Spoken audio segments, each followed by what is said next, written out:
الحمد للہ وحدہ لا شریک لہ والصلاة والسلام علی من لا نبی بعدہ وعلی آلہ واصحابہ الذین اوفوا عہدا اما بعد فاعوذ باللہ من الشیطان الرجیم بسم اللہ الرحمن الرحیم وقرن فی بیوتکن ولا تبرجن تبرج الجاہلیۃ الاولی وَأَقِمْنَا الصَّلَاةَ وَآتِينَا الزَّكَاةَ وَأَطِعْنَا اللَّهَ وَرَسُولَهُ إِنَّمَا يُرِيدُ اللَّهُ لِيُذْهِبَ عَنْكُمُ الرِّجْسَ أَهْلَ الْبَيْتِ وَيُطَهِّرَكُمْ تَطْهِيرًا وقال النبي صلى الله عليه وسلم اللهم هؤلاء أهل بيتي فأذهب عنهم الرجس وطهرهم تطهيرا سبحان ربك رب العزة عما يصفون وسلام على المرسلين والحمد لله رب العالمين۔ میرے انتہائی واجب الاحترام سامعین و ناظرین، آج کی گفتگو کا موضوع ہے ازواج مطہرات رضی اللہ تعالی عنہن اہل بیت میں شامل ہیں۔ عنوان انتہائی اہم ہے، اس لیے توجہ میری جانب رہے گی تو بات سمجھ آئے گی۔ ظلم یہ ہے کہ آیت تطہیر پڑھ دی جاتی ہے لیکن فقط 4 شخصیات میں سے کسی ایک کا تذکرہ کر دیا جاتا ہے۔ سیدنا علی المرتضیٰ، سیدنا امام حسن، سیدنا امام حسین، سیدہ فاطمہ الزہرا رضی اللہ تعالی عنہم اجمعین، ان 4 میں سے کسی ایک کا تذکرہ کر کے یوں سمجھا جاتا ہے کہ ہم نے اہل بیت کا تذکرہ کر دیا،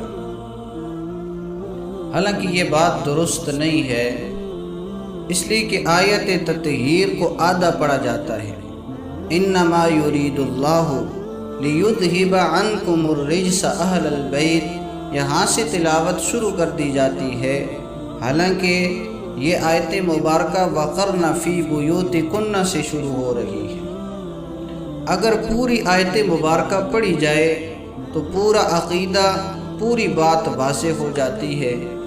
میرے پیر و مرشد متکلم اسلام حضرت مولانا محمد الیاس گھمن صاحب حفظہ اللہ فرمایا کرتے ہیں کہ پوری آیت لو، پوری حدیث لو، عقیدہ بھی پورا ہوگا، اور جب آیت مبارکہ آدھی لوگے، حدیث مبارکہ آدھی لوگے تو عقیدہ بھی ادھورا ہوگا۔ یہیں پر ایسا ہی ہوا، اس لیے کہ آیت مبارکہ آدھی پڑھی گئی، پہلا حصہ چھوڑ دیا گیا، اس لیے عقیدہ بھی ادھورا ملا کہ اہل بیت کے اندر کون کون شامل ہیں۔ اس بات کی وضاحت مشکل ہو گئی، اور جو غیروں نے، روافض نے یہ کہا تھا کہ اہل بیت کے اندر فقط 4 شخصیات ہیں، ہم اہل سنت والجماعت والے بھی یہی سمجھ بیٹھے کہ اہل بیت میں یہی 4 شخصیات ہیں۔ لہٰذا اس آیت مبارکہ پر گفتگو کرنا چاہتا ہوں۔ اس آیت مبارکہ کے اندر بات واضح طور پر پتہ چلتی ہے کہ ازواج مطہرات رضی اللہ تعالی عنہن یہ پہلے اہل بیت ہیں۔ اہل بیت کا حقیقی مصداق، اصلی مصداق، قرآنی مصداق وہ ازواج مطہرات ہیں۔ ازواج مطہرات اہل بیت ہیں تو وہ بھی اہل بیت ہیں۔ 4 شخصیات جو ہیں یہ اہل بیت ہیں، لیکن ازواج مطہرات کے اہل بیت ہونے کی وجہ سے ہیں۔ گویا کہ یہ 4 شخصیات اہل بیت بھی ہیں، یوں نہ کہا جائے کہ یہی اہل بیت ہیں، یہ ہی اہل بیت ہیں، ایسی بات ہرگز نہیں ہے، بلکہ یہ بھی اہل بیت ہیں، اس کے علاوہ بھی اہل بیت ہیں، اور ازواج مطہرات اہل بیت ہیں، اصلی ہیں، حقیقی ہیں، قرآنی مصداق ہیں۔ پتہ کیسے چلا؟ اس آیت مبارکہ پر اگر غور کیا جائے تو اس آیت مبارکہ کے اندر اللہ جل جلالہ فرما رہی ہیں وَقَرْنَ فِي بُيُوتِكُنَّ، گھروں کے اندر ٹھہری رہو۔ تو یہ حکم کس کو ہے؟ یہ حکم مردوں کو نہیں ہے، یہ حکم عورتوں کو ہے۔ تو پتہ چلا کہ آگے جو وضاحت ہے اہل البیت، اس سے مراد بھی عورتیں ہیں، وہ آپ صلی اللہ علیہ وسلم کی بیویاں ہیں۔ مردوں کو تو حکم ہے کہ وہ گھر سے باہر نکلیں، کمائیں، لیکن عورتوں کو کیا حکم ہے کہ گھر کے اندر ٹھہری رہیں۔ وَقَرْنَ فِي بُيُوتِكُنَّ وَلَا تَبَرَّجْنَ تَبَرُّجَ الْجَاهِلِيَّةِ الْأُولَى، بناؤ سنگھار کر کے، زیب و زینت کر کے باہر نہ نکلو، یہ بھی عورتوں کو حکم ہے، مردوں کو حکم نہیں ہے۔ پتہ چلا اس آیت مبارکہ کے اندر مراد عورتیں ہیں، وہ آپ صلی اللہ علیہ وسلم کی بیویاں ہیں۔ وَأَقِمْنَا الصَّلَاةَ وَآتِينَا الزَّكَاةَ وَأَطِعْنَا اللَّهَ وَرَسُولَهُ، یہ سارے کے سارے مؤنث کے صیغے ہیں۔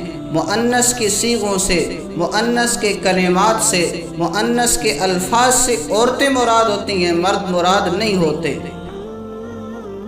آگے پھر اللہ جل جلالہ فرما رہے ہیں انما یرید اللہ لیذہب عنکم الرجس اہل البیت ویطہرکم تطہیرا، اللہ چاہتے ہیں کہ تم سے گناہوں کی گندگی کو، پلیتی کو دور کر دیں اور تمہیں پاک صاف کر دیں۔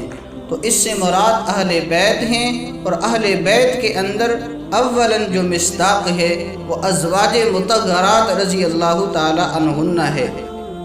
تو پہلی دلیل میں نے یہ عرض کی کہ وَقَرْنَ فِي بُيُوتِكُنَّ، اس کے اندر احکامات دیکھی جائیں وہ عورتوں سے متعلق ہیں، اور دوسری دلیل کہ اس کے اندر جو صیغے ہیں وہ مؤنث کے صیغے ہیں۔ مؤنث کے صیغوں سے مراد عورتیں ہوتی ہیں، مرد نہیں ہوتے۔ سیدنا علی، سیدنا امام حسن، سیدنا امام حسین یہ مرد ہیں، عورتیں نہیں ہیں۔ لہذا اس آیت تطہیر کے اندر جو اہل بیت ہے اس سے مراد ازواج مطہرات رضی اللہ تعالی عنہن ہیں۔ اسی طرح اس پوری رکوع کو دیکھا جائے، اس سے جو پچھلی آیت ہے یا نساء النبی لستن کاحد من النساء ان اتقیتن فلا تخضعن بالقول، یا نساء النبی فرمائے گا نبی کی بیویاں، نبی کی عورتیں، اس سے مراد بھی ازواج مطہرات ہے۔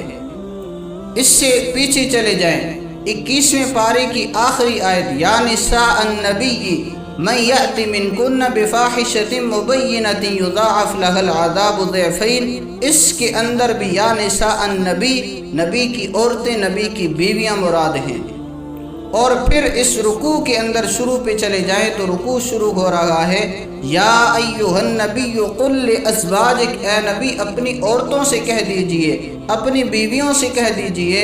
تو یہ پورا رکوع دلالت کرتا ہے کہ اس کے اندر قل لازواجک آپ صلی اللہ علیہ وسلم کی بیویاں مراد ہیں، اور 2 مرتبہ یا نساء النبی کا لفظ ہے۔ اس سے پتہ چلتا ہے آپ صلی اللہ علیہ وسلم کی بیویاں مراد ہیں۔ اسی طرح اس کے اندر مؤنث کی صیغے ہیں، مؤنث کے کلمات ہیں، مؤنث کی ضمیریں ہیں جو کہ مؤنث ہی پر دلالت کریں گی، اور وہ مؤنث آپ صلی اللہ علیہ وسلم کی بیویاں ازواج مطہرات ام المؤمنین ہیں۔ تو آیت تطہیر سے مراد آپ صلی اللہ علیہ وسلم کی بیویاں ہیں۔ تو اہل بیت کے اندر ابتداءً، حقیقتاً، اصلاً ازواج مطہرات رضی اللہ تعالی عنہن شامل ہیں۔ لیکن کیا کیا جاتا ہے، آیت مبارکہ کو آدھا چھوڑ دیا جاتا ہے، شروع سے پڑھا نہیں جاتا، اس وجہ سے کہ اس کے اندر دلائل موجود ہیں کہ اس سے مراد آپ صلی اللہ علیہ وسلم کی بیویاں ہیں۔ روافض یہی چاہتے ہیں کہ فقط 4 شخصیات کو اہل بیت میں شامل کیا جائے اور انہیں اہل بیت سے نکالا جائے۔ تو لہٰذا آیت مبارکہ جب پوری پڑھیں گے، اس آیت مبارکہ کی تشریح پڑھیں گے، پورے رکوع کا مطالعہ کریں گے تو پتہ چل جائے گا کہ ازواج مطہرات رضی اللہ تعالی عنہن آپ صلی اللہ علیہ وسلم کے اہل بیت میں شامل ہیں، اور یہ ہیں تو وہ بھی اہل بیت ہیں۔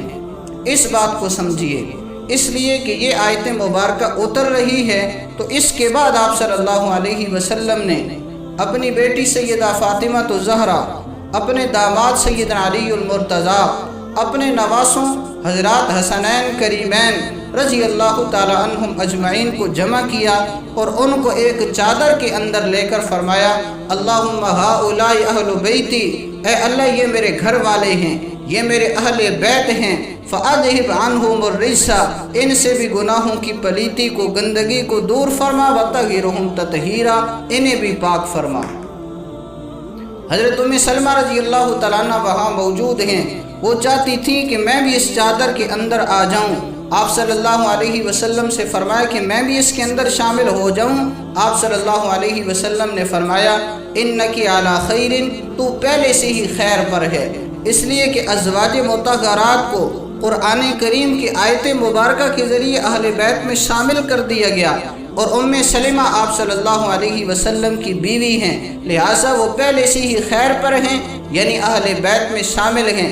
اس وجہ سے رسول اللہ صلی اللہ علیہ وسلم نے فرمایا علی مکانک، اپنی جگہ پر ٹھہری رہے، انت علی خیر، اور ایک روایت کے اندر انک علی خیر، کہ بے شک تو خیر پر ہے، تو بھلائی پر ہے۔ اللہ جل جلالہ نے قرآن کریم کے ذریعے تجھے اہل بیت میں شامل کر دیا ہے، تو وہ اہل بیت ہیں تو یہ بھی اہل بیت ہیں۔ ازواج مطہرات کے اہل بیت ہونے کی وجہ سے یہ اہل بیت ہیں، اس لیے کہ آیت مبارکہ اتری، اس کے اندر ازواج مطہرات کو اہل بیت کہا گیا، تب جا کے رسول اللہ صلی اللہ علیہ وسلم نے اپنے ان بچی کو، اپنے داماد کو، اپنے نواسوں کو بلا کر چادر کے اندر ڈال کر اللہ جل جلالہ سے درخواست کی کہ یا اللہ انہیں بھی اہل بیت میں شامل فرما۔ لیکن ظلم کیا ہو رہا ہے، ایک تو آیت مبارکہ آدھی پڑھی جاتی ہے، اور پھر جو اصلاً حقیقتاً قرآنی مصداق ہیں اہل بیت کے، ازواج مطہرات، انہیں اہل بیت میں شامل ہی نہیں کیا جا رہا، ان کو اہل بیت سے خارج کر دیا گیا ہے، اہل بیت سے نکال دیا گیا ہے۔ میں اس پر صرف اتنا ہی کہوں گا، اہل گلشن کے لیے بھی باب گلشن بند ہے، اہل گلشن کے لیے بھی باب گلشن بند ہے، اس قدر کم ظرف کوئی باغباں دیکھا نہیں۔ وآخر دعوانا ان الحمد للہ رب العالمین۔